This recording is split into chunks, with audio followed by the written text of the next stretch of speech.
Hello, welcome to Extra Credit, the McAllen ISD podcast that takes a close look at programs that benefits you and your family. I'm your host, Ollie Perez, and my guest today is a registered dietitian with McAllen ISD's child nutrition program, Ms. Jazmine Valdez. Ms. Valdez, thank you so much for joining us. Thank you for having me. I'm happy to be here. Absolutely, it's a pleasure.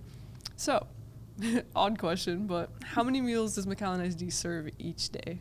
We serve about 30,000 meals each day. Wow. Yeah, all across all of our campuses. And this is breakfast and lunch, right? Breakfast, lunch, and dinner. Yeah. Oh, wow. Okay.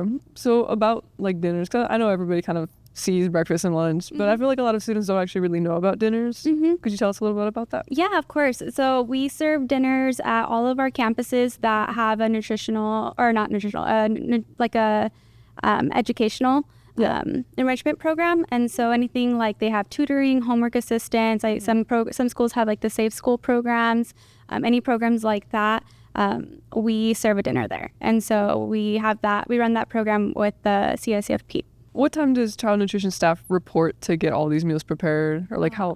Yeah, so we have our central kitchen staff who can get here as early as 3 a.m. some days. And so they will, but not every day, just depends on the menu item. But most of our staff gets here at 6 a.m. So like these meals, they are prepared like at campus then? So we have our central kitchen that prepares meals for about 12 schools. They don't prepare every meal. It just depends on the menu that day. But we have 18 schools that are completely self-prep. Yeah. Oh, okay. Wait, how does that work with, like, do they? Yeah, so we have a network of drivers that will deliver to the 12 schools. It just depends. Like there's a couple items like our egg and potato taco, right? So they'll come and they'll make the egg and potato base at the central kitchen, and then they'll deliver it to those schools, the 12 schools that don't have the kitchen to make it. And then from there, that's when they will, heat the tortillas, prep them, and then serve them to our students. So, like, are there specific nutrition standards that you guys follow or you have to follow? Yes, we do. We have to follow all of the USD meal patterns. And so there's a meal pattern for breakfast, lunch, and then for dinner. And so they're just meal patterns that everybody in the United States has to follow, essentially. And so they have the 5 meal components, right? So you have your meat alternatives, your whole grains, your fruit, your vegetables, and your milk. And then there's also restrictions on calories. There's restrictions on saturated fat, restrictions on added sugar, and on what else? There's one more. Restrictions. There's a lot of restrictions. It sounds like a lot. So, because you know more about this than a lot of other people probably would, so I trust your opinion more on this. But why would you say is it important for kids to eat healthy? Yeah. So as a registered dietitian, I'm always about healthy meals, right? But nutrition is such the backbone of a healthy lifestyle, right? If we're eating healthy, we can prevent things like diabetes, Wiley's type 2 diabetes, heart disease, other health issues. And if we are eating unhealthy, we run the risk of getting those, right? Eating healthy is the building blocks, essentially, of, giving us energy, giving us strength, giving us the ability for our students to focus on their education versus what their next meal is going to be. But it's also, it's just a great thing. And I think it's about also creating those habits at a young age, right, when they are kids, because as an adult it's so much harder to change those habits. It's so harder to change those habits when you're an adult. If you get used to eating whole grains as a kid, then you don't have to acquire that taste as an adult. Sure. And other things, fruits, vegetables, anything like that. And so I think it's good to start them as young as possible. That's very true. My brothers always go on about how, because they're kind of like gym nuts. I mean, they're like very into it. They're like, oh, that's like good protein at school, like eat it. Yes, I know. 8 grams of protein in a milk is kind of crazy. So, like, does this cost students anything specifically, or how does this work? So the short answer is no, the meals are free. The long answer is McAllen operates under the community eligibility provision. And so essentially that just means due to our economic demographics here, we essentially get free meals for everybody, right? Which is so great because we were able to provide that for our students, and it's something that we get to take advantage of as parents too, and as a community. And so the only thing that is that they have to take a fruit and vegetable, which I'm sure you go through the line and they're like, don't forget your fruit and vegetable. So that is the main thing. They have to take 3 of the 5 components, and one of them has to be a fruit and vegetable. Okay. Mm-hmm. I was wondering about that, actually. Yeah, so that's how you get the free meal. Oh, okay.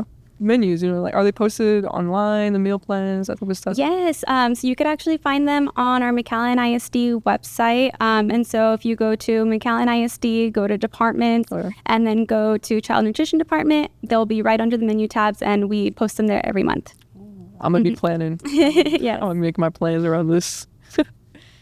So are you able to accommodate for students who might have food allergies? Because I know some of the times it gets... Yes, we actually have almost over 200 diets, special diets in the district. And so, the parents, all they have to do is fill out our special meal accommodation form, send it to a doctor, get a U.S. doctor to sign it. Yeah. And then they usually give them to the nurse sends it to me, and then I will make a meal plan for the student. So depending on whether they're dairy-free, gluten-free, just need a different milk, like a lactose-free milk or something, I will send that back and then send it to the cafeteria and to the nurse. And so, yes, we do have that available. There are some restrictions because of the Texas Department of Agriculture, but we do whatever we can within the regulations.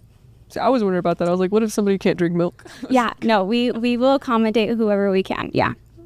I do wonder why they ever stopped putting that water in a bag. Oh, I remember I used to have the milk in the bag with a little straw, and then it would go everywhere. Yes. Yeah. I was like, how am I supposed to do this? Yes. I know there's also a summer food program each year. Could you tell us a little bit about that? Yeah, so we have our summer program. It's such a great program. Again, it's free for everybody in the community that's under 18.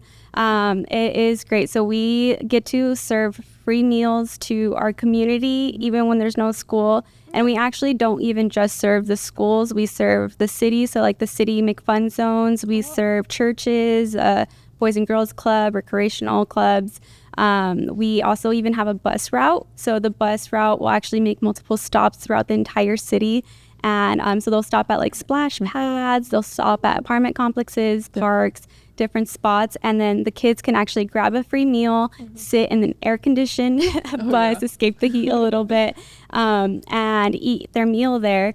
And so it's such a great program for parents to take advantage in the summer. And so it's something that I definitely recommend. And just to also note, they don't even have to be a McAllen ISD student. So it can be anybody under the age of 18. And so it's a great program for people to take advantage of.